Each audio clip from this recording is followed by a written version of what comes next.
गौर करने की आयत है। क्यों ऐसा कहा जा रहा है? क्यों इस तरह कहा जाए तुम अपने बेटों को ले आओ, हम हमारी औरतों को ले आएंगे,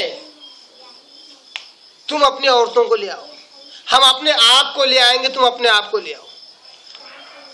फिर हम अल्लाह तबारक व तआला से बिल्कुल आह व जारी के साथ दुआ करेंगे कि अल्लाह हम में जो झूठा है तो उस पर लानत बरसा।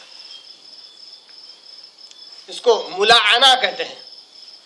मुलाअना यानी आपस एक दूसरे पर लानत की बद्दुआ करना। जब आप सल्लम ने उन्हें कहा कि देखो सारे दलाइल आ जाने के बाद जब तुम रूगर्दानी करते हो तो आ जाओ मुबाहिली के लिए, मुलाअने के लिए आ जाओ, ताकि हम एक दूसरे पर लानत करें। तो उसमें जो आकिब और सय्यद और जो उनके सरदार थे वो एक जगह हो गए और कहा कि मोहम्मद सल्लल्लाहु अलैहि वसल्लम हमें कुछ मोहलत दो ताकि हम राय मशवरा कर लें। एक तरफ हो गए और आपस में राय मशवरा किया। तो उसमें से जो समझदार था, जो बड़ा था, जिसकी मानी जाती थी, उसने कहा कि देखो हम चाहे तो इनसे मुबाहला कर सकते हैं, मगर देखो ये नबी है, नबी का दावेदार है, अगर ये अपनी बात में सच्चा है तो हम इसके साथ मुबाहिला करके न हम कभी पनप सकते हैं ना कभी हमारी औलाद पनप सकती है, न हम कभी आबाद होंगे ना हमारे आने वाले औलाद कभी आबाद हो। क्यों? आदमी, औरत, उसकी औलाद, तीनों को जमा करो, तीनों को के ताल्लुक से अगर बद्दुआ हो जाए बर्बादी की, आदमी तो वक्त पर खत्म, औलाद वक्त पर खत्म, औरत से औलाद जो भी होगी वो बर्बादी वाली होगी। औरत ही अगर खत्म हो जाए, अगर जिंदा रही भी तो आने वाली औलाद भी बर्बादी, क्योंकि औरत खुद आगे जहां से औलाद निकलती है, औरत पर लानत और बर्बादी की बद्दुआ दी जा गई है। तो औरत से आने वाली पूरी औलाद, आदमी से आने वाली पूरी औलाद बर्बादी के दाहने पर, बर्बादी यकीनी और उनका मुकद्दर बन जाएगा। तो कहा कि हम पनप नहीं सकेंगे, हम आबाद नहीं हो सकेंगे इनसे मुबाहला करके। तो मोबाइल से गुरेज किया, मोबाइल से इनकार किया और कहा कि है मोहम्मद सल्लल्लाहु अलैहि वसल्लम हम तुमसे मुबाहला नहीं कर सकते, लिहाजा आप जो उसूल हमारे लिए तय करो, आप जो कहेंगे हम वो देने के लिए तैयार हैं, आप जो कहेंगे वो हम देने के लिए तैयार हैं। तो आप सल्लल्लाहु अलैहि वसल्लम ने बहरहाल ये बात तय कर ली कि तुम जिज़िया दोगे। जिज़िया कहते हैं इस्लामी हुकूमत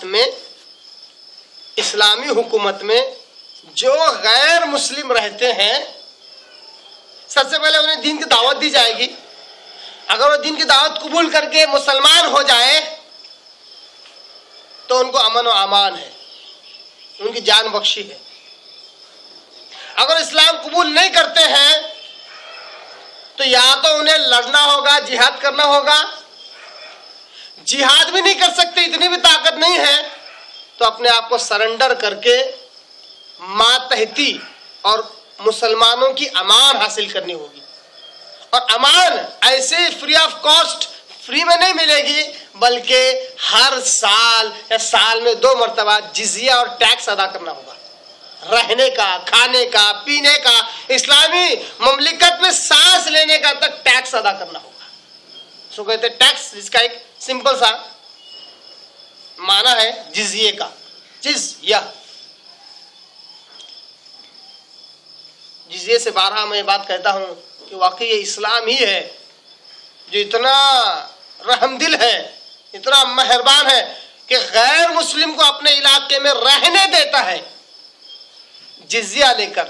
और जो गैर मुस्लिम जिजिया देते हैं और इस्लामी हुकूमत में रहते हैं, इस्लामी कानून के तहत उसको पूरी आज़ादी है वो अपने दीन और धर्म पर अमल करने की, जो चाहे मान सकता है, जो चाहे अमल कर सकता है। यही वजह है कि इस्लामी हुकूमत में मंदिरों का होना, गिरजाओं का होना ये मुमकिन है। आज लोग एक अजीब किस्म का बवाल मचाए हुए हैं कि बस इस जमीन पर इबादत होगी तो अल्लाह की होगी और किसी की नहीं होगी, सब गिरा दो, सब तोड़ दो। ये जहन सही नहीं है, इस्लाम ये नहीं सिखाता। और इसी को तो लोग कह रहे हैं आतंकवाद। ये आतंकवाद इस्लाम नहीं सिखाता है, दहशतगर्दी नहीं सिखाती। इस्लाम मोहब्बत और प्यार और अमन की बात सिखाता है। इस्लाम तो गैर मुस्लिम को अपने इलाके में रहने की इजाजत देता है, उन्हें अमन और अमान देता है। उन पर अगर कोई दुश्मन हमला करे तो उसका दिफा तक करता है। शर्त यह है कि वो टैक्स पे करे, जिजिया दे, फिर वो अपने धर्म के ताल्लुक से पूरी तरह आजाद भी है। ऐसा दीन, ऐसा धर्म कहाँ मिल सकता है? तो उनको ये परमिशन दे दी गई कि तुम जिजिया दो। इस ताल्लुक से सही बुखारी के हदीस हम देख लेते हैं। बहुत सारी अहादीस है, मगर इस वाक्य को सिर्फ सही सही अहादीस से बयान करना और सही सही अहादीस के अंदर जो माना मफहूम उसको ही रखने के लिए सिर्फ चंद अहादीस लेकर आया हूँ। और ना हदीस से बहुत ज़्यादा है, फिर उनकी तहकीक, फिर उनकी सही और गलत, इसमें काफ़ी वक्त निकल जाता है। आयत को समझने के लिए जितनी अहादीस चाहिए और जितनी तफसीर चाहिए उतनी ही मैं आपके आगे रख रहा हूँ। एक हदीस जो सही बुखारी में है, मुस्लिम में है, तिरमिज़ी में है, सुनन नसिल कुबरा में है, इब्न माजा में है, उनके हवाले भी मेरे पास है हदीस नंबर के साथ। इस हदीस के रावी हजरत